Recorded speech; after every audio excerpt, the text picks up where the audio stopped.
It's the Fightful MMA Holy Smokes podcast with Showdown Joe and Sean Ross Sapp. Joe, we are live. What's going on, everybody? May 15th edition of the Holy Smokes podcast. Yours truly, Joe Ferraro, joining alongside, as always, managing editor for Fightful MMA, Fightful Online, Fightful Wrestling, Fightful Boxing, Fightful Sanchu, Fightful American Kickboxing, Fightful French Kickboxing, Fightful Savat, Sean Ross Sapp. Give him a follow online at Sean Ross Sapp. Yours truly at Showdown Joe. Lots to discuss in the world of mixed martial arts. I will go through what I want to talk about, what Sean has posted online, and I know Sean will crash this at the very end with something specific that he WhatsApp messaged me about 2 or 3 days ago. We're going to wrap up UFC 224. We're going to talk about what's next for Amanda Nunes. The whole Mackenzie Dern performance, weight cut situation, weigh-in, we'll talk about that. Bellator 199 went down in San Jose. We'll break that down. Paul Daley and his antics. We'll preview UFC Chile with my boy Kamaru Usman in the main event, taking on Damian Maia. That's going to be a fantastic fight. Kamaru's a 4-1 favorite, by the way, ladies and gentlemen. Pros picks, lots of pros picks coming your way. Brendan Schaub will join us. In case you missed it, there's information out there that Nick Diaz was poisoned in his IV when Sean's face in his IV when he fought George St. Pierre in Montreal. We all know that Nate Diaz and George St. Pierre was something we discussed last week. I tried to put water on that fire, but you never know. Yair Rodriguez was cut by the Ultimate Fighting Championship. One of the sport's biggest prospects was cut. We'll break that down. Is Cyborg going to boxing, the UFC featherweight women's champion going to boxing, and then someone outside of MMA, 50 Cent, potentially fighting in Bellator. Woo, lots of stuff to discuss. Sean, what's going on, my man? A lot's going on. UFC 224, Bellator 199. I know a lot of the people that are watching are crossover viewers. I needed this night of fights because wrestling has been so just underwhelming and it's been a holding pattern. This was a great night of combat sports, even across boxing. The Lomachenko fight was good. The HBO boxing card was good. UFC 224 ruled. Bellator 199 ruled. What an awesome night of fights. It was intense. I mean, super intense when you consider it. I didn't have a chance to enjoy it all live. I watched it the day after, and I was like, whoa. You know, and watching that UFC event, I'm like, thankfully, they were finishes. There were tons of finishes. It would have been a little bit better if I had the chance to join you on the post-fight podcast because I'd have been able to catch up. But I got home so late afterwards, celebrating some stuff, personal stuff with the family. So we've had some good news recently, so we were celebrating some health. Let's just say that. But, yeah. Lots of crazy stuff went down at that event, and I mean, we can go up and down that card. Before we do that and recap it real quick, what was something that stood out to you overall when you go up and down that fight card? Dos Santos. He is legit. He's ready for a top 15 guy. That is somebody that I'm looking forward to seeing very soon. By the way, guys, I will break down whenever the UFC rankings come out. I will do a rankings breakdown on FightfulSelect.com as a part of our premium service to give MMA fans a little bit of something over there too. But Dos Santos is ready. That spinning wheel kick was awesome. I was very, very happy to see that. Also, to the contrary, I think it's time you give Junior Albini somebody out of the top 15 because it doesn't look like he's quite there yet. And for a guy who didn't get paid until like 2 fights ago, that's probably understandable. Olenek is a wizard. There's always that. Then Ezekiel choke, man. Like, come on. It's unbelievable, dude. Just a lot of great finishes. Just a lot of good stuff on these prelims. But the main card, Lyoto Machida, Old Yellard, Vitor Belfort. Took him out back and shot him in the head. I don't... I guess you and I and everyone, you know, on the live chat, by the way, live chat, ladies and gentlemen, top right of your screen on the YouTube page, but gone is the Belfort that we all thought would one day just show up and explode. He was just so tentative that he never really got off in that fight. He never really was able to just do what he's supposed to do when he used to always stalk his opponents or at least put the line in the water, have them follow him back, and then explode with the combination. Like, it just... He didn't really get himself set, and he paid the price. You know, I naturally thought that if he could tag Lyoto Machida, Sean, it would have been lights out for Lyoto. But no. Yeah, and I thought so too, but that didn't happen.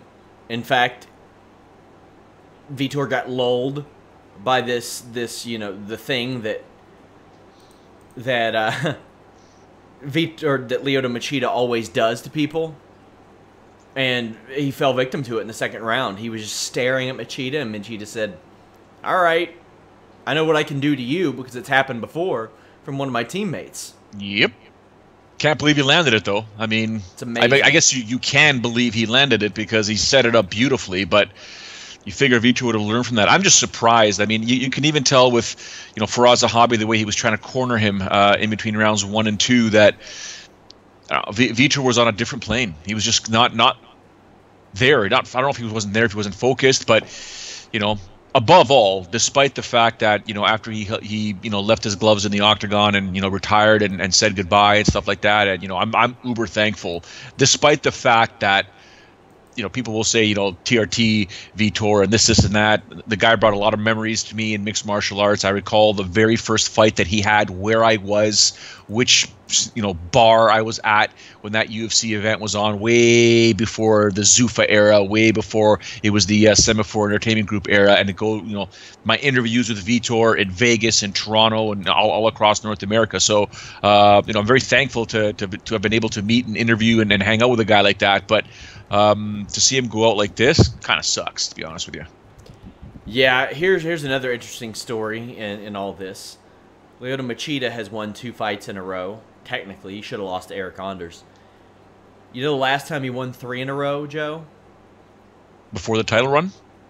It was technically the title run. The fight that he should have lost to Shogun, that Rashad and Thiago Silva were the last time that he won 3 fights in a row. And really, that should be Rashad, Thiago, Tito Ortiz. So we're talking 08, 09. That's insane. As far as Vitor Belfort goes, oh, man. He overcame a lot in his career, and he probably had some help doing it. There's always going to be that cloud of performance-enhancing drugs and testosterone replacement therapy. And there were a lot of people, Joe, who completely wrote him off after his Pride run, essentially. They thought that he was done. He lost to Couture and Tito and Overeem twice and Dan Henderson, and the only people he was beating weren't really on the level. I will never, ever forget watching Affliction Day of Reckoning. Shout out to Nikita Krylov fan. You'll remember this one, Playboy. He made me a bet on that fight. And I think my bet was, he thought that Lindland was going to win. I didn't think Lindland was going to last a minute.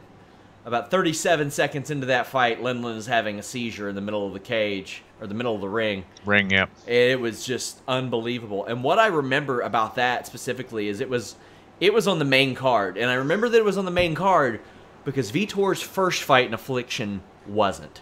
Think about that. Yeah. Really, really think about that. 10 years ago, a 31-year-old Vitor Belfort is on the prelims of an Affliction show while Mark Hominick versus Savant Young, no disrespect to either one of those guys, but Matt Lindland versus Nagao, for reference, he doesn't... actually, for reference, there is no reference because he doesn't have a goddamn Wikipedia page. So, you got Vitor Belfort, you have Antonio Rogero Nogueira, you have Paul Buentello, Mike Pyle on the prelims of that Affliction show. I remember that stood out to me so much. But I don't think ever after that fight, I don't think ever after the Terry Martin KO, he was ever on the prelims of a show again. There was all this situation around his sister and what happened there, and that is just a tragedy. Just an utter tragedy. And he came into the UFC, and after that Rich Franklin fight, I was like, you know what? I don't even care if the fight wasn't at 185. Give him that title fight. And ever since then, he's been having marquee fights until the last year. An incredible career that he's had. You won't look at a lot of 26-14 guys and say, what a career. But the man is somebody you could always put on the main card and expect something. Yeah. I'm looking at the UFC rankings. Have they been updated? No, they haven't. They last were updated in April. That's amazing. Yeah. What? Okay, I'm not even going to go there now. I'm just I think they update them Wednesday to give them fodder for UFC Tonight. All right, okay. Because Machida's below Uriah Hall. I want to get your thoughts on that. Does he move up? Bisping's at number 6, and Machida wants that Bisping fight. Do you think that happens? I think these. Well, look at that, Elias Theodorou back in the rankings. They have dropped Vitor from the rankings. That's it, which puts our boy Elias in there. But I think a lot of that's going to change because Rockhold's going to be out of that top 15 soon. He's probably going to fight Gustafsson, and who knows where Uriah Hall will fight next. So Elias might get jumped up to 13 automatically. Attaboy. Hey, we'll take it. Just for doing nothing. Slip on a banana peel, Elias. Do what you got to do. Do you think that Bisping-Machida fight's going to happen? You think Bisping, like, you know what, yeah, let's do it? Bisping has said that technically he considers himself retired and that he'll have to be coaxed out of retirement. And I could understand that. Watch that Den of Thieves movie that he was in recently, too. It was good stuff. It was good? Yeah, it was good stuff. I enjoyed it. But, yeah, man, the middleweight needs some new blood. And Paulo Costa could be it. Elias is trying, but he's not having the most exciting fights. Shoeface is great. Love Shoeface. Shoeface is great. Costa's got to be careful because anytime and every time he fights moving forward, there's a lot of accusations being thrown his way. And there's a lot of memes being put out there. Here's what you look like before. All of a sudden you look like this. What's going on? Yep, there sure is. Right? And he's fighting Uriah Hall International Fight Week. We'll see if that fight actually happens for one reason or another. But Vitor Belfort gone. I think a lot of people still expect him to maybe fight in Bellator. I'm sure that Scott Coker will reach out just to reach out. I mean, why wouldn't he? If he got... Oh, we'll talk about Chuck Liddell later. Oh, man. So, anyways, yeah, just continue on the Vitor thing, whether it's Scott Coker or potentially, if you look at the chat right now, Vinny Fernando mentions Ryzen. Now, if he was to go to Ryzen, and if he was to have a resurgence of a career, what would you make of that? What would I make of it? I'd ask you to go all Mission Impossible in the Ryzen HQ and try to get me those drug test samples is what I would... Understood. That's what I would ask. Understood. All right. Continuing with the card itself. And also, before we get to the co-main event, Lineker and Kelleher, and I remember you last week saying, it's Kelleher's time. Lineker doesn't have it, but it's going to be a difficult fight for him. Holy smokes. Did he put Kelleher through absolute torture? That right hand was there for Lineker over and over again, and that's something we saw in the Dern fight as well. Lineker went to the body and then up to the head really well. Kelleher, to be able to take those punches for as long as he did, was impressive. John Lineker, the shame is he lost to T.J. Dillashaw a year and a half ago. Otherwise, he'd be getting that title shot right now. If the Dillashaw fight hadn't happened and he had just lost to somebody else, he'd be in line for a title shot, I think. Because I think he deserves it more than even Dominic Cruz or Cody Garbrandt did. Because Cody Garbrandt lost his title more recently and hasn't fought. It's a mess. But John Lineker looked awesome the other night. He is far more technical than anybody gives him credit for. Yeah, he's a monster with those hands, big time. I want to know what your thoughts are leading up to the fight between Mackenzie Dern and Amanda Cooper, the weigh-in situation. Again, she's overweight, Mackenzie Dern, and then is able to just destroy her, not really destroy, but hurt Amanda Cooper with some power and then finish her off. What went through your mind when that fight ended? Amanda Cooper's technical striking is much better, but also, again, the right hand was there the entire time for Mackenzie Dern. Can't say anything bad about that overhand that Mackenzie Dern threw. I can say a lot of bad things about her footwork, her stance, how fast she is, because she's slow as molasses on Christmas. She's real slow. She's clunky. She rolls her shoulders a lot and resets, and it's kind of weird. But that overhand right, there wasn't anything clunky about that. Clunked ABC in the head. So you had old 1, 2, 3 knocking ABC on her ass and just locking in that submission. It's embarrassing. It's not a surprise that she was kicked out of the MMA lab. Yeah. And from what she has said, it's due to consistency. I don't think this showed off any consistency for the issues that many have had about Mackenzie Dern. And she said that the Performance Institute is where she's going to go and she's going to work on things. When a place doesn't want a piece of a probably well-paid prospect, this young in her career, undefeated, it says to me that she might not be moldable. She might not be coachable. And she might not want it as much as other people. She has only made straw weight for half of her fights. She missed weight in her second fight. She missed weight in her third fight. She fought at flyweight in her fourth fight. And then she missed weight this week. Okay, so 3 of 7 fights she's weighed in at straw weight. And that's it. I mean, I won't give out any names, but some of the stories, you won't be able to find them now, but some of the stories on some of the Instagram pages of many a mixed martial arts fighter, females, and jiu-jitsu practitioners with utter disgust of Mackenzie Dern not making weight. Like, they were super upset. And I don't blame them, because it's kind of like, this is an example. Like, what are you doing? You're making us all look bad. It's not once, it's not twice. It's like, come on, man. And Gribble Dribble in our chat, thanks for that name, says Dern was 139.5 a week out. For some people, that's not a problem. For Mackenzie Dern, that is a problem. Just the way it is. If for some guys and girls, they can make that, she can't. That's not her. And if I heard that she was 139.5 a week out, I'd be telling her to fight at bantamweight, not flyweight or strawweight, because I wouldn't believe that she could cut even that much. She came in closer to flyweight than she did strawweight. This was an open weight match, is what this was. Yeah, she's a flyweight fighter. Yeah. She made 123, so she's a flyweight fighter. She needs to be a flyweight fighter. If she looks at that division, and if I'm her and I see Rose Namajunas, Joanna Jędrzejczyk, Tisha Torres, Michelle Watterson, even Felice Herrig striking, Joanne Calderwood's going up to flyweight, so that could be that's somebody who I think would give her problems on the feet. But then I look at the striking at flyweight.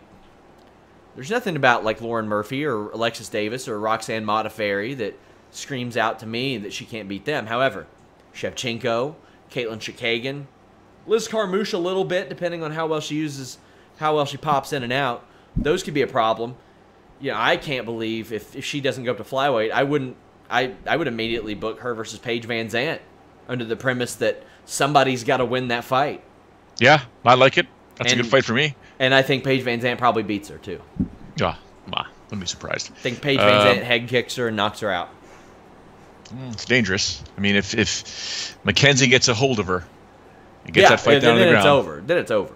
Yeah, it can get ugly. Co-main event, Kelvin Gastelum and Ronaldo Jacare Souza. When you take a look at how that first round went down, and then me personally, I thought once that fight went down on the ground, it was just a matter of time because Jacare's grappling is on another level. Well, that has changed, Sean Ross Sapp. It's not that it's no longer on another level.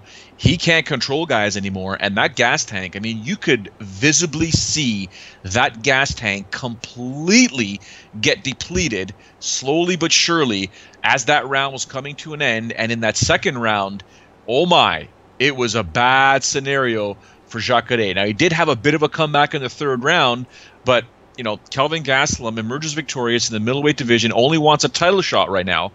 Jacare, again, visibly that gas tank was like, what happened to you? How can you, you're getting older, man. Like, that's it. If your body does not have the stamina to go, you went 25 minutes with Luke Rockhold. Like, come on. Wow.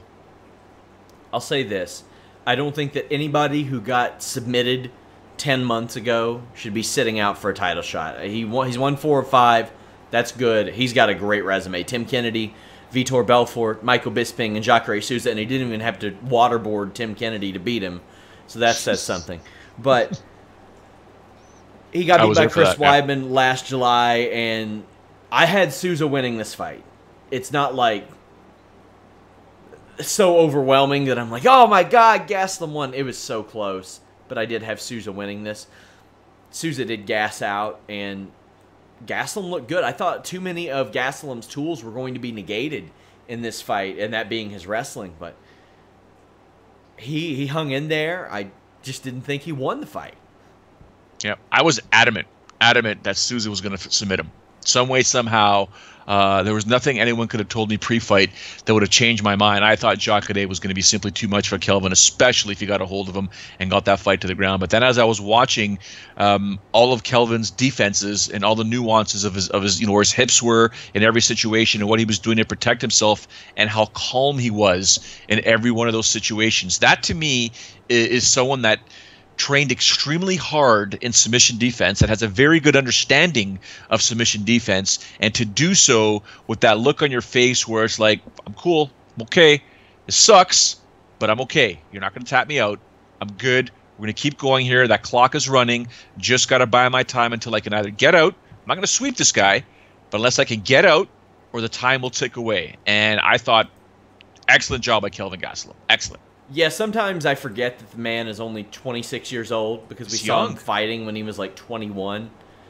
So he's very much a fighter that's still growing, and you look at the fights that he lost. Woodley via split decision, Magny via split decision in a fight of the night.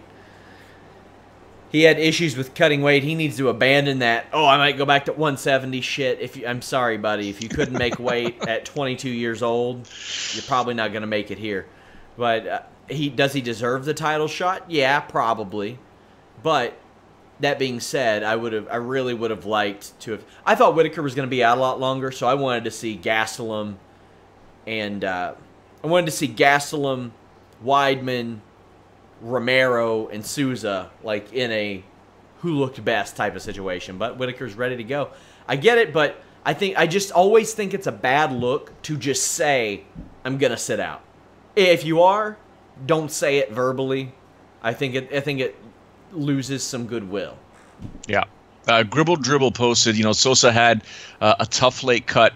There's no sauna in his hotel, with Vinny Ferdinando replying, weren't they all staying at the same hotel? Now, to address Gribble Dribble, I am not a professional fighter. I got no business cutting weight for any particular reason other than for my own sake of vanity.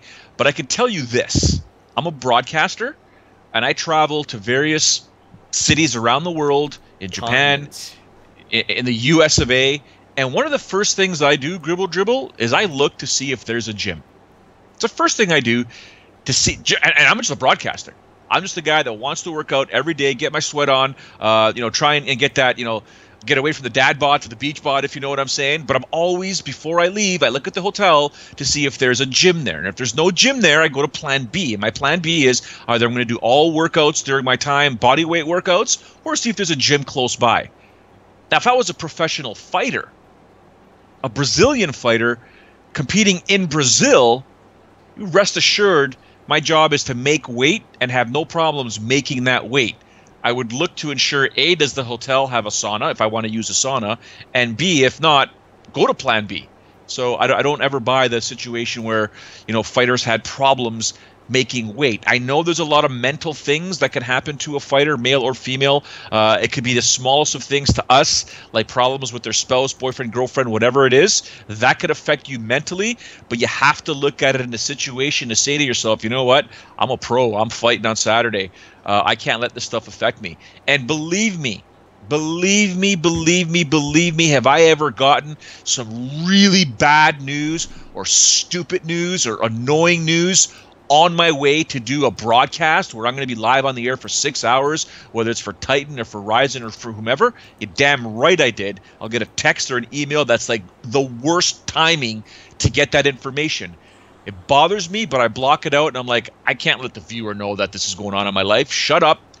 3, 2, 1, go live. Deal with it after the event. So as a professional fighter, I believe they need to figure this stuff out. No complaints afterwards. I agree. Had the main event, Amanda Nunes defeats Raquel Pennington. This is what many predicted. Fight, not one that we'll be talking about years and years from now, but a great performance from Amanda Nunes. Her gas tank is not a question anymore. The big sense of controversy came between rounds 4 and 5 when Pennington said, I'm done. And her corner talked her into going back there, and she promptly got her ass kicked. She and Tecia Torres have defended her corner since then. I just don't think that corner had her best interests in mind. There was nothing in those first 4 rounds that gave any indication that in the 5th round Raquel Pennington was going to win this fight. This was not Anderson Silva versus Chael Sonnen. This is a lot different than that. Silva didn't want out. If you even watch back, Silva, I think, told one of the Nogueira brothers, I'm going to submit him for you. I'm going to submit him for you. Because I had somebody bring that up. Oh, well, Silva tapped Sonnen in the 5th round. This is a little bit different now. We're talking about a guy who had defended his championship a billion times and a woman who wanted out. What did you think of this and Pennington and Torres defending the coach? My natural reaction when I saw it go down was throw in the towel. Wave it off. It's done. Do I understand the corner's perspective of getting your fighter's mindset back to where it needs to be? You are fighting for a world title. Get your head together. You can do this. I believe in you. You just need to believe in yourself. I understand that theory. But after 4 rounds of seeing what we saw, I would have been kind of like, okay, you know what? Even I may have to swallow my pride here as much as I care for my fighter, and I want to see that world championship belt around their waist, not around my waist. That's an ego play. Around their waist, because they've worked so hard to get this title. If my fighter looks defeated and says to me, I'm done, after viewing everything that I saw, I would probably throw in the towel or tell the referee, we're done. I would ask my fighter, are you sure? I'm going to tell the referee to stop this fight. You don't have to do it. I'll do it. Are you sure? Yes. Call the referee over and say, we're done here. We're done. We're not going to let her take any more damage. We're done. In terms of them defending what was done afterwards, hey man, listen, there's 2 things in life that I pride myself on, and then to know the difference between fire prevention and firefighting. They're just fighting a fire right now. Yeah, I would agree. Amanda Nunes wins. Cyborg next for her? I mean, it makes sense. Has to. No ifs, ands, or buts. I mean, who else you want to put in there? You know, Cyborg put the deadline on her. Yeah, well, the deadline was, unfortunately, she was already fighting. Yeah. She was already signed to fight someone else, Pennington. So let's open up that deadline one more time if there's actually a deadline. But in my opinion, that's a fight that should happen. And that could have a lot of ramifications. It'd be huge for Nunes' career if she can take out Cyborg. And the longer this goes on, Sean, the better it is for Nunes. Oh, yeah. Yeah, right? Without a doubt. We see now that Nunes, her gas tank is not an issue. There's something else I wanted to talk to you that happened right before this event. It was revealed that Yair Rodriguez, UFC prospect, top 15 fighter, turned down fights with, I think it was Ricardo Lamas and Zabit. Dana White then fired, or at least publicly fired, Yair Rodriguez and said, we want people that want to fight. Keep in mind, within the weeks leading up to this, Dana White has said, well, here's the deal. We offer Nate Diaz fights all the time, and when he doesn't accept them, we extend his contract. Now, this plays directly into the Leslie Smith situation. Special circumstances for special people. Now, we get it. Nate Diaz, a draw, yada, yada. That's why they need an association, or they need a union, or they need collective bargaining. They need something. What were your reactions to hearing about this Yair Rodriguez news? He's not a needle mover to the UFC. You can leave. Very simple. Yep. You know, if Yair Rodriguez picked up a dolly and put it through a bus window, would they have cut him? Yes. He's not a needle mover to them, even in the Latino market, maybe a little bit, but he's not a needle mover, and they believe that if he was to leave and go elsewhere to another association, he'll eventually get buried to the point where they can try and promote him as a star, but he's not a star in their eyes. Go somewhere else, make your money somewhere else, go be a champion somewhere else, but you'll never be a champion in the UFC, which is what you want for your legacy. So, you know, he's going to end up, I would say, with Bellator, but at the same time, you know, it's one of those things where it's like, if you have a reputation of not accepting fights, the depth in the Bellator division at featherweight isn't really there, so you can't be turning down fights.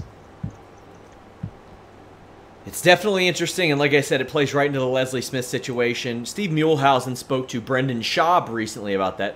Brendan Gadoosh Schaub, as our live chat would say. Take a listen to part of his interview. You also, and I find this so fascinating, is the fact that you went from the UFC to an unbelievable podcast that I still listen to, The Fighter and the Kid, and then now you're doing stuff on E, you're doing after parties for the Golden Globes, the Grammys. What has all this been like for you? Is this something you imagined when you decided to step away from the UFC? No, God, no. I stepped away because I just, I don't know. I didn't enjoy it, and and the podcast is doing well, and financially it was supporting my family, and then I slowly started to step into doing stand-up comedy, and then that took off, and and then the Big Brown Breakdown came about because I want to talk fighting, and the Fighter and the Kid is in fact the place where I can go on these long rants about fighting. So I started doing my own thing there, and that kind of took off, and with the E thing, I shot a pilot for E 4 years ago, and I've been working with them in and out, shooting pilots that didn't get picked up, and then finally they just decided to bring me on. I had this audition with 30 other dudes to try and get on the E red carpet stuff, and I somehow made the cut. So I've never envisioned any of this. I just keep going. I don't look back, and I don't even stop and smell the roses. I'm already on to, like you said, I'm filming episode 2 of Below the Belt today, doing PR for it. And then I take a red eye into LA tonight, and I have rehearsal for the Oscars tomorrow and Saturday, and then Saturday's the Oscars, and Monday I'm back at the Fire in the Kids studio. Where do you find all this time? Where do you find time to just, like you said, kind of breathe and smell the roses? Where do you find any of that time to be able just to sit and relax? I don't. I haven't. It's probably my biggest problem. It's the reason why I'm getting sick. I'm freaking today, but I can't turn my neck. There's nothing worse than a neck problem. I don't know if it's the stress from the show. I don't know what's going on, but I'm falling apart. But business is good. No, business is absolutely good for you, and you're starting to get more. And I remember you were in Vegas for the Mayweather McGregor stuff, and you're talking to Deontay, you talk to Paulie Malignaggi, and do you and I want to ask you this because you're coming now. You're dipping your toe into boxing a little bit. Is boxing supplanted the UFC in your mind, or do you think boxing still has a little bit ways to go? Because it seems like in terms of big fights, it seems like I look at numbers. I'm a numbers guy. It seems like there's better traction for boxing right now than there is for MMA and the UFC and Bellator. Yeah, I think UFC and mixed martial arts in general has a problem. All sports kind of have a problem, but the thing about boxing is, boxing is vanilla ice cream. It's never going to go anywhere. It's always going to be good. It's never going to blow your hair back when it does. It's it's good, but it's just that staple. And and MMA is kind of this random flavor. Sometimes it's good, sometimes it's terrible, and they take risks. And people are sick of it right now. It's oversaturated. There's a fight every weekend. We don't have any real major stars. The biggest one was Conor McGregor, and he's been busy, doing whatever he wants to do. So I think it's oversaturated. I think boxing's always going to be there. When boxing and mixed martial arts go head to head, boxing, I don't know if people realize or not, but boxing usually beats the man. If it's a superstar and a superstar in boxing MMA, boxing always wins. They just have, it's been around for how long? So I think it's more of the business model for the UFC, to be honest. I think they have this business model of pay-per-views and stars, and when you don't have those, business is going to suffer. So they have more of a business problem. My microphone messed up there. The audio a little low on that. My apologies, guys. So we also had Bellator 199 this Actually, week. before you go on, Sean, before we get to Bellator, I never got the memo from those in the live chat or from yourself about this hate for Brendan Schaub. Yeah. What did I miss? Now I'm coming from two things. I know Brendan. He was very instrumental in a lot of the stuff that we did during my time with Sportsnet and UFC Central as we built that show, and he was a guest a lot, and the UFC would fly him in, and he was an amazing analyst, and I've known him over the years. We've kind of lost touch after he kind of retired, and now has done his other thing, and I don't sit there and watch every single thing Brendan Schaub does. I don't think I've seen him much on Rogan's podcast, but I'm noticing a lot of the stuff on the live chat is vast majority we don't like Brendan Schaub. What did I miss? Well, I can relate in this sense, and this is what my suspicion is. he's on the air a lot. Okay. And when you're on the air so much, I mean, I can tell you I'm on at least 6-7 hours a week. You're bound to say something stupid at some point, or something that's going to upset somebody at some point. And eventually you're gonna you're gonna check all those marks for somebody. I mean, you're gonna do something that upsets a little bit of everybody. So I mean, he's just not some people's cup of tea. Understood. But you're talking to a guy that was on the air for, at any one point in time could be 9 million homes. And look at how many people hate you, Joe. No, I'm the most hated guy in the game, I think. So, I don't care. So, Bellator 199, my God, Ryan Bader. The more I see him fight in Bellator, the more I think, yep, he should have fought Daniel Cormier. That was the fight that you and I wanted to see the most, especially after the post-fight press conference at one of the events where I was like, hell yeah, Bader. It was great. He built the fight. Gimmick on here. I love it. He sold the fight, and I was ready for it, and then boo.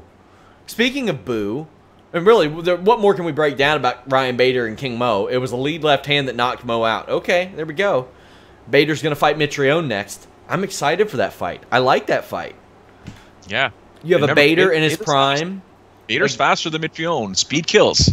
You have a Bader in his prime who can knock out people against a Mitrione who's not necessarily in his prime but has a distinct size advantage. John Fitch defeated Paul Daley. And Paul Daley, we're not even going to talk about the fight, but during the fight, which wasn't that exciting, Paul Daley starts to boo. He says, "Boo!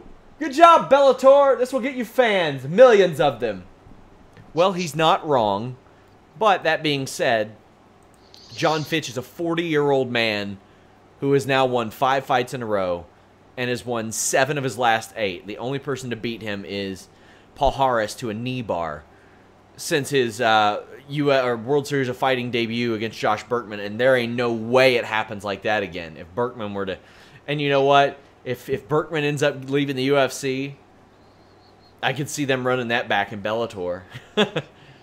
Berkman needs to hang up the gloves. Come on.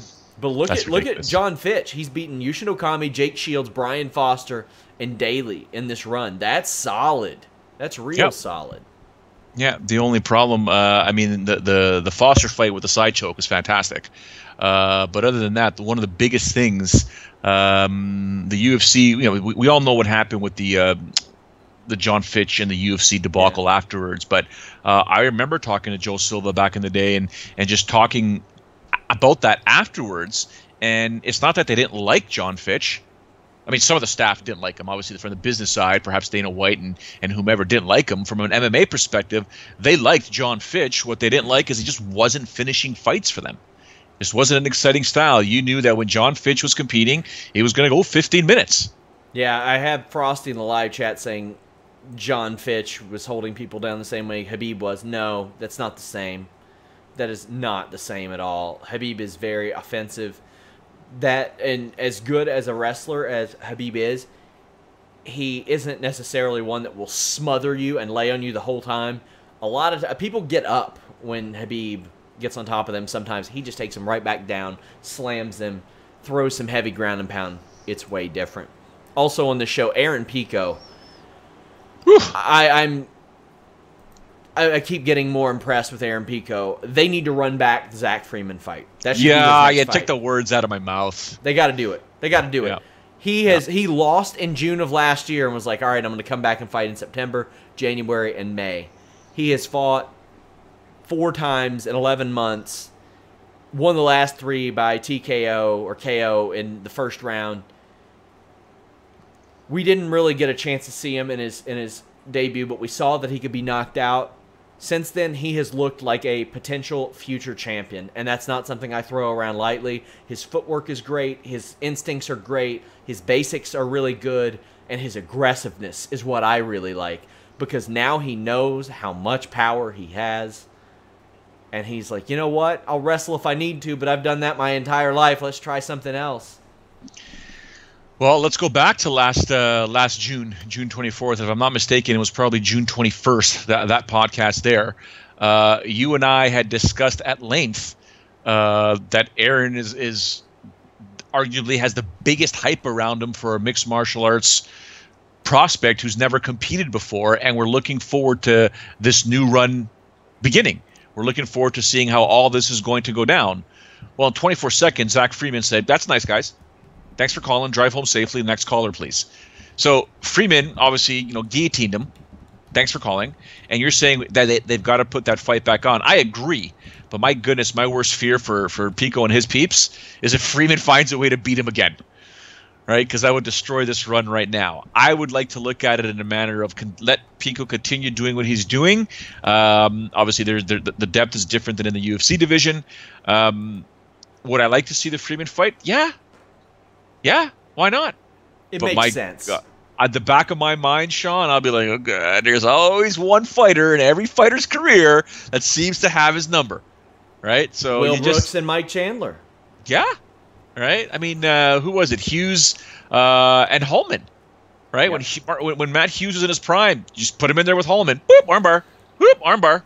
Right? Everyone's got their nemesis. So I'd love to see it. And I think Pico, the way he competed in this fight here, that left to the body was just utterly disgusting.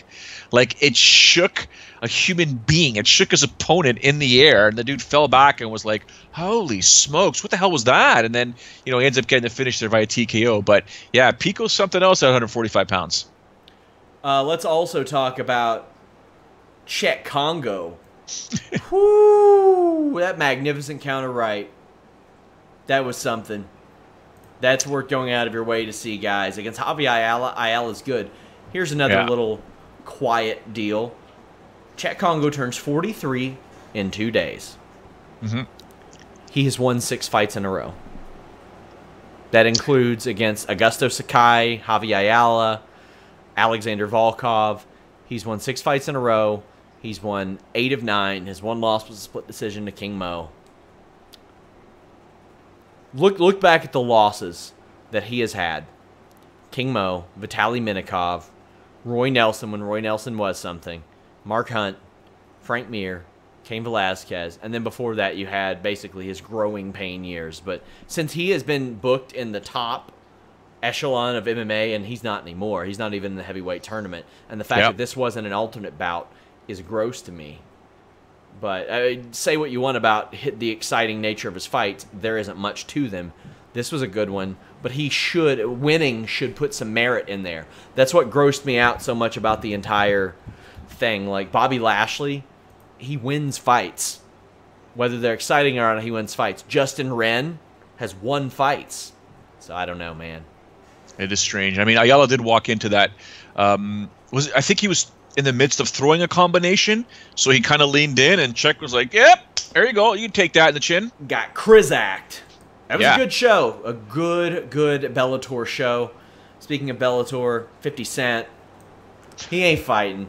He's not fighting. Oh, my God. And some people are saying him and Rampage. Rampage could sit on his couch for the next 5 years. Yeah.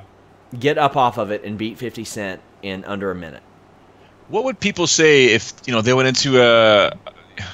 Listen, you can make fun of 50 Cent as much as you want, ladies and gentlemen. The man has had some really good tracks, really good hits, some of which are on my phone right now. I've got remixes on there. I think 50 Cent's a fantastic hip-hop artist. Is he a good businessman? You can, when the guy goes bankrupt, we got a bit of a problem with that. People make mistakes in their lives. I get it. Listen, I'm in the finance world myself. I know that. Some people make bad decisions that can cost them a lot. But if anyone came to me and said, Joe, who would you pick to coming out with a #1 hit track or winning a freestyle battle, Rampage Jackson or 50 Cent, I'm not even going to think twice. It's going to be 50 Cent. But now you're telling me 50 Cent versus Rampage Jackson in an MMA fight? I wouldn't even let you finish your sentence. Come on. No. It ain't going to happen. And if it does happen, it's just stupid. It's silly. Bellator's better than that. It doesn't even deserve our attention. And it's not going to get any more of it. So this happened. Tito Ortiz officially unretired. And then Chuck Liddell officially unretired. Says he is going to fight again. What do we need to say about that? We'll watch it, sure, if that fight happens. But then Chuck Liddell... You don't want to watch it, though. Huh? You don't want to watch that fight. I don't want to watch that fight, but we have to watch that fight. Not because it's our job. It's because it's one of those things where it's like, you don't want to miss it because everyone's going to be talking about it. Yep, that's pretty much it. Otherwise, I would see it as any other two washed-up guys fighting. But then Chuck Liddell grows the balls to say, yeah, I like my chances against Jon Jones. I don't know. I don't like the chances of Chuck and Tito against Jon Jones. Maybe even in their primes. But right now, Jon Jones might beat them both up at the same time. I don't understand the logic. I don't know what's worse. I guess I can't figure out what's worse. Chuck Liddell saying that Jon Jones business, or Jon Jones actually replying and saying, bring it. I'll fly you to Albuquerque this weekend. Come on, John. So my theory is that Chuck Liddell isn't very happy, and Kevorkian isn't around anymore, so he's just having Jon Jones assist him in his death. That's what's going on. He's like, who can I go to? Who would definitely kill me? Oh, I know. Jon Jones. That's the guy that would kill me. And you know, there are those people. There are some people who don't know better, but then there are a couple people who do know better that say, Chuck in his prime, I think, stands a good chance against Jones. No, he doesn't. He really doesn't. Chuck Liddell in his prime got beat by Randy Couture and Rampage Jackson and had a good run and was a good fighter. Jon Jones, not even in his prime yet, defeated every single star of that era that he came across. I mean, he beat Stephen Bonner, he beat Rampage Jackson, Machida, Evans, Belfort, Sonnen. He beat them all. Shogun, like, he defeated everybody. Not only that, 3.5 years ago and a year ago, he beat a guy who would have been the dominant champion in this division for the last several years, if not for him. And then before that, he beat the guy that probably would have stood the best chance against him. I give Chuck Liddell in an MMA fight against Jon Jones today probably, here's one. Who stands a better chance? Floyd Mayweather in an MMA fight against Conor McGregor, or Chuck Liddell today in an MMA fight against Jon Jones? Chuck Liddell. Really? Yeah. I still say Chuck Liddell. That's a tough one for me. He won't be stupid. I think he'll try and go for the knockout and emerge victorious, whereas Floyd Mayweather just doesn't have the muscle memory to know what is happening in an MMA fight, no matter how much or how hard he's going to train. Right? Like, Liddell would get absolutely that fight, technically speaking, and I love Chuck to death, but that would go as long as Jon Jones wanted it to go, and same thing with Conor McGregor. It would go as long as Conor wanted to go with Floyd Mayweather. Let's run down a history of a Jon Jones. He German suplexed Stephen Bonner in his second fight. In his first fight, he beat Andre Gusamau. Do you know how long Jon Jones had been a pro fighter? Before that? Yeah. I think it was 8 months? Nah. It was less. He started on April 12th. He got his first UFC fight on August 9th. Gotcha. A little under 4 months. Then he got DQ'd by beating up Matt Hamill too bad. He broke Brandon Vera's orbital socket. He submitted Ryan Bader. Was that the fight where he tracked down a robber or something before that, or was that the Shogun fight? Shogun fight. Well, either way, on the spot in the cage, they said, hey, can you fight Shogun in 6 weeks? He said, yeah, and then he whipped his ass. He ruined Quentin Rampage Jackson's knee for the rest of his life. He dropped Lyoto Machida dead. He had his arm practically broken by Vitor Belfort and beat him. His toe came out. His toe came out. And he still beat Chael Sonnen. He partied the entire fight camp for Alexander Gustafsson and still beat him. He ripped Glover Teixeira's shoulder out of his socket with a move that nobody else is going to use. He did coke! He did coke! And beat Daniel Cormier. And then he beat Daniel Cormier again. There ain't no damn way. There ain't no damn way. I'm tired of these people poisoning our minds, and I'm tired of people poisoning Nick Diaz. Yeah, that I remember that event quite vividly. Obviously, I was there covering it, pretty intensely. I had never heard of a poisoning up until this week. I thought, and I was in contact with a lot of peeps from obviously both camps, obviously close to George St. Pierre's camp and kind of close to some of the guys with Nick Diaz. And leading up to this fight, Nick actually came over to Mark Hominick and I, and we did some really good interviews. And after that, had some really good conversations. Now, did I have a chance to see George and Nick after the weigh-ins? No. But I know a bunch of things that were happening at the venue that were, Nick's people were coming over to me saying they're messing up with George's gloves, this and that, just crazy stuff. But I didn't hear anything about being poisoned. And then Nate Diaz says, no, we're not near a fight with GSP. What does he want? One day it's a title fight, then it's a money fight, then it's just McGregor. This guy still has a job. He sounds like the hardest person to deal with. He's up there, he's past social media Cyborg as toughest guy to deal with. Or toughest person to deal with. I'm not calling Cyborg a guy before you crybabies whine to me. Jesus. You have any siblings, Sean? Yeah. Have one in brother? LA. Have you have one a brother? in, I think, Frankfurt. Yeah. All right. Somebody beat up your brother, and you had the opportunity to fight that guy. Would you do it? Of course I would, especially if I'm getting paid over $1 million to do it. Conversation just ended, ladies and gentlemen. That's just me. I know it's a very superficial analogy, but knowing the Diaz brothers, how I know them, this is not making sense, but part of it is making sense because, Nate, I thought Nate would be like, I get to fight GSP? I'll do it. Let's do it. And that's going to make me a lot of money. This dude went after my brother. I'm gonna sell this fight like crazy. Well, Poisoned my brother. Yeah, I don't even know if Nick and Nate know how to sell fights on purpose. They just do it naturally because they operate in a different frequency. Just go listen to half the stuff that Nick did leading up to all of his fights in the UFC. They're absolutely amazing and epic. But I would naturally assume, what?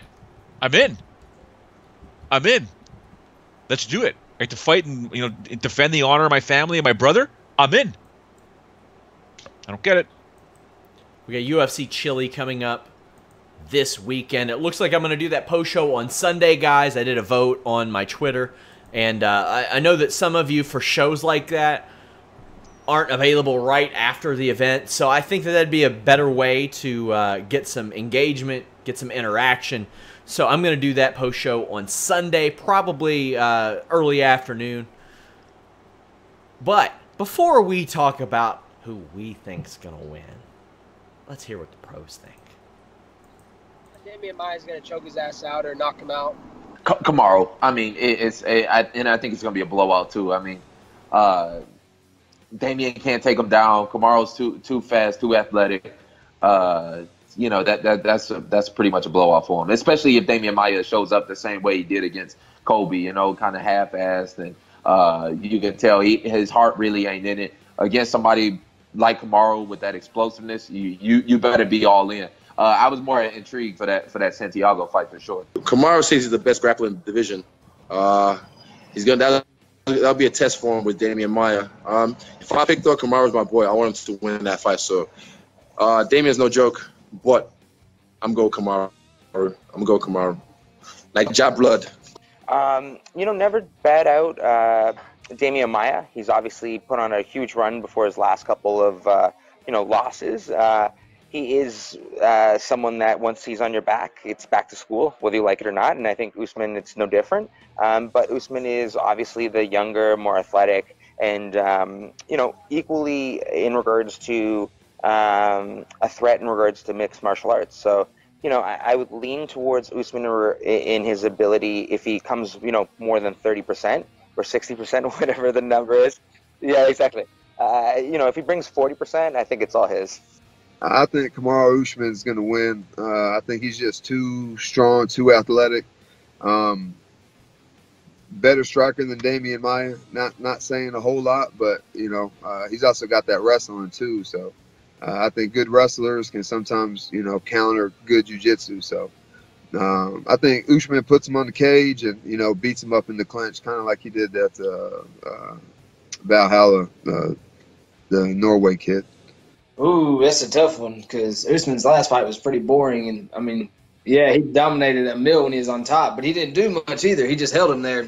Damian Maia's not going to let him do that, and he isn't going to want to take him down. So if Usman's smart and plays it kind of like Colby did, then I definitely see him winning. If he lets him take him down, if he gets taken down once, he's going to get beat. I see Usman taking it, kind of similar to how Colby beat him.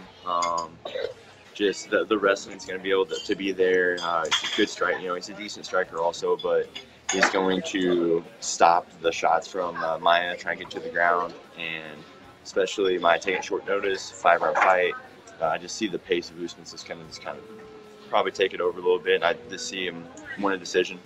So it'll probably be ugly, grinding, but I see him winning. I think Usman has better striking than Maia. Maia's definitely bigger. He's I can't say who's a stronger grappler. I don't know who's a stronger wrestler, and I can definitely say who's a stronger jiu-jitsu fighter. It's definitely an interesting matchup. But again, I think Usman has more. I think Usman has better striking. On top of that, I'm a fan of Usman. I like his name, the Nigerian Nightmare. You can't really beat that outside of the gorilla. But I'm gonna take Usman in that fight. UFC Chile isn't exactly ripe with star power, but you do have some interesting names. Of course, there's Usman versus Maia. I think Usman's winning that one. We'll talk about it a little bit. But you have Alexa Grasso, Tatiana Suarez, Brandon Moreno's on the show. Dom Reyes, I like him. Jared Cannonier, we have an interview with him up at Fightful.com. Actually, we have interviews with Luke Way. We have interview with a couple other people on this show as well. So definitely head over to FightfulMMA.com and click our exclusive section. Barzola, that's the name I was thinking of. To put it in perspective, you got Henry Briones on this card, and he's lost 3 fights in a row. He only won 1 fight in the UFC. So they were stretching for this one. I think if you got to stretch that much, you probably shouldn't even put on the show, but here we are. And Usman against Damian Maia instead of Santiago Ponzinibbio. If they lost Usman's fight, then this show doesn't happen.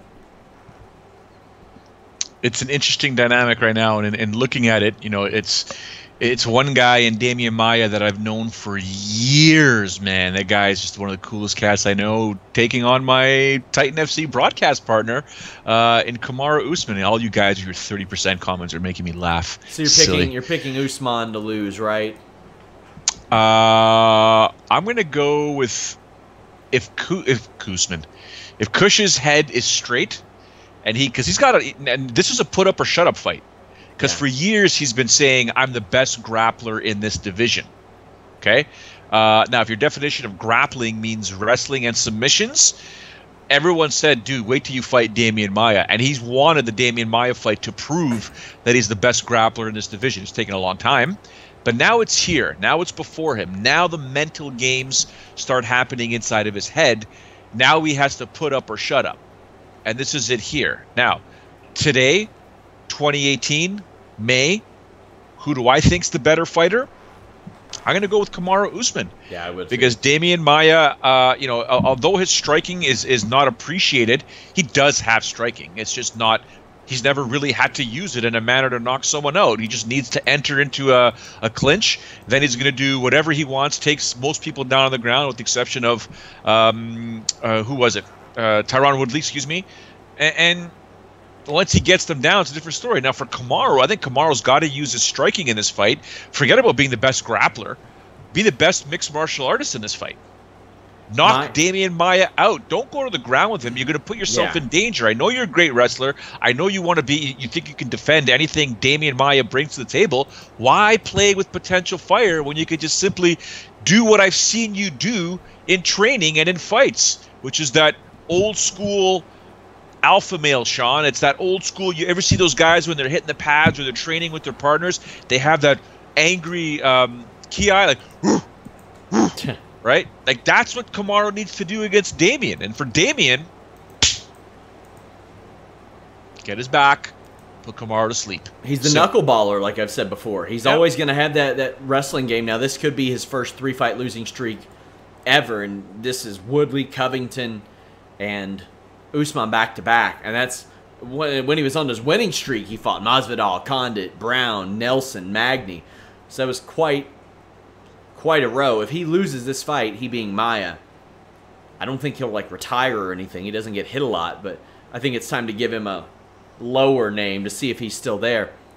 As far as Usman goes, Usman, I think, is the better mixed martial artist, but is 30% Usman a better martial artist? Oh my God, he's the new character. Kimbo with 6 months of sprawl training. Kamaru, yes, you're right. C-level or normal level TRTV tour. Yeah. TRTV tour. Motivated BJ Penn. Motivated BJ Penn, 100% Kamaru Usman. Hot dog, he's made it. Do we have our 8-man tournament there? Oh, I'll put one together. We also have Alexa Grasso against Tatiana Suarez. This is, and much like the Paige Van Zandt, Mackenzie Dern thing that I mentioned earlier, it's a one of these people have to win fight. And the thing is, Tatiana Suarez won tough, and they think a lot of her, and they should. She's a great 27-year-old prospect, and they have Alexa Grasso, who got beat by Felice Herrig. I don't know that anybody expected Felice Herrig to pop up and be what she was during that run.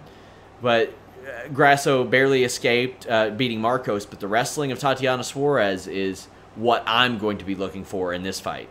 Yeah, I'm looking to make sure Alexa makes weight because that was a bad scenario in her last fight. So we know there's a battle there, and hopefully she's cleaned up or got all her nutritional advice and stuff put together. But that's her first battle before she takes on Tatiana. So get your weight on, make straw weight, fight Tatiana. But she's taking a lot of time off too.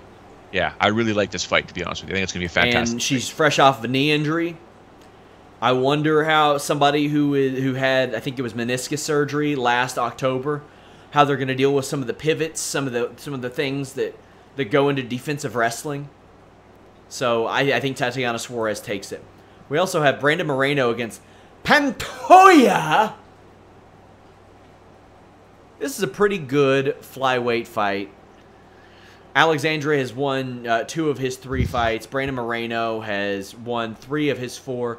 But this is essentially, like I said, to get one of these guys in the top 15 a win. This is a sneaky top 15 fight. It's on the prelims, too. I love it. I think it's fantastic. The one thing about Pantoja is that you cannot, under any circumstances, ever forget you're in a fight with him because he'll submit you in the 3rd round. Yes, he will. I mean, this guy goes and goes and goes and goes. And then you got Brandon Moreno, who, let's be honest, is, the fight that he had with Sergio Pettis kind of sucked for him, but that's 25 minutes of exceptional experience that he now brings to the cage. They both defeated Dustin Ortiz. Actually, Brennan defeated him, in the 2nd round. This is going to be a solid fight. This is a fantastic fight for this division, and you're right, it's on the prelims, Fox Sports 2 for you Americans. Who knows where in Canada. And yeah, we'll see. I'm looking forward to this one for sure. Also, under the radar, Zach Cummings, Mikel Prazeres. Cummings won 4 of 5. Prazeres on a 6-fight winning streak. If Prazeres emerges victorious, and he's got that... Here's the thing. If he makes weight and emerges victorious, because this guy has had some real problems, and he's moved up in weight, so hopefully that won't be an issue, but he missed weight 3 of his last 4 fights at lightweight, and he won all those fights. We got to see how he looks at welterweight. If he looks good at welterweight, I'm saying give him a top 15 fight after this because that'll be 7 wins in a row. Very true. Yeah, I mean, he's got that sick north-south too. Oh my God, he's so good at applying that north-south. It's his build, right? Yeah. It's his build. It's that perfect scenario for that, right? I mean, certain submissions work for certain body types or are better for certain body types. That right there for him is a fantastic show because of his stocky build. But I could see your analogy of if he does emerge victorious here, you know, you give him a Dong Young Kim or Leon Edwards, or you know, but that's about it. I mean, looking at the top 15. That's about it for him, in my opinion. You can't give him Cowboy or Gunner. Yeah. You know, first get past Zach. Well, it depends. If they lose a main event, really, like on short notice, then you can give him Cowboy. Then you can do Makes Cowboy and Prazeres or something like that. Yep. Also, Chad Laprise is on this show. Andrea Lee is making her debut. But the fight that I'm really, really looking forward to isn't any of those. It's just a couple guys. Dom Reyes, Jared Cannonier. Dom Reyes showed up. Knocked out Christensen in 30 seconds. Performance of the night. Beat Jeremy Kimball. And you got Jared Cannonier, who doesn't have a signature win in the division. Doesn't have a signature win at light heavyweight. Has went back and forth. Lost to Blachowicz. But I like this fight. I like some of the tools that Cannonier has. 33 years old, though. And I'm looking for the 28-year-old Dominic Reyes to really put his stamp on this. And be like, here I am. Give me somebody. Yeah, this is our fight of the night. This is my fight of the night, at least. This is the one that I'm looking forward to, where things could get ugly very quickly, and there could be some destruction at any one point in time. I am favoring Dominic Reyes in this fight, only because of the youth factor. Not only, but it's the youth factor is huge. He's just a natural athlete. But Cannonier has a way of just staying in your face, man. Dude's a beast. He ain't going anywhere. You got to hurt him. You got to knock him out. So, referee, just kindly step out of the way and let these two go. UFC Chile. Just a reminder, guys. Sunday afternoon, I'll be doing that post show. Joe, what do you got going on this week? A bunch of stuff from the business perspective. Our soccer season starts tonight for the Rep U8 boys for Stouffville. So coaching the boys tonight, our first practice actually on the field. And then it's a long weekend here in Canada. So it's going to be a good time. Everybody that's Canadian on here, make sure everyone should be safe in general. Do not drink and drive. Do not smoke and drive. Do not do anything that would impair your ability to drive anything. Enjoy yourselves. Have fun. And I'm not going to reply to any messages on Monday or Sunday because I'm going to enjoy myself with some family and friends. So, yeah, it's going to be fun. What about you? Yeah, you all have a holiday, yeah? Yeah, Victoria holiday weekend, yeah. I know this because a year or 2 years ago this week, Jimmy Van contacted me about working for this site. And, you know, I get the deal. I want to get it done. So I'm ready to talk on Monday. He ain't ready to talk on Monday. It's a holiday. Nope. And right now, Jimmy Van's out of the office. Lindsay's out of the office. I don't know who my boss is right now. Where's Jimmy? He's moving into his new house. Attaboy. So I don't know who my boss is for the next week or so. It's wild. Guys, thank you all so much. Visit FightfulMMA.com. James Lynch has a ton of interviews up there. We have an exclusive with Kevin Lee up right now. He'll be on the show in the near future, as will Colby Covington, many others. Thank you guys so much. Until next time, leave us a thumbs up, subscribe, visit Fightful.com and FightfulSelect.com. I will have that rankings update video and my thoughts on Fightful Select this week. We are out.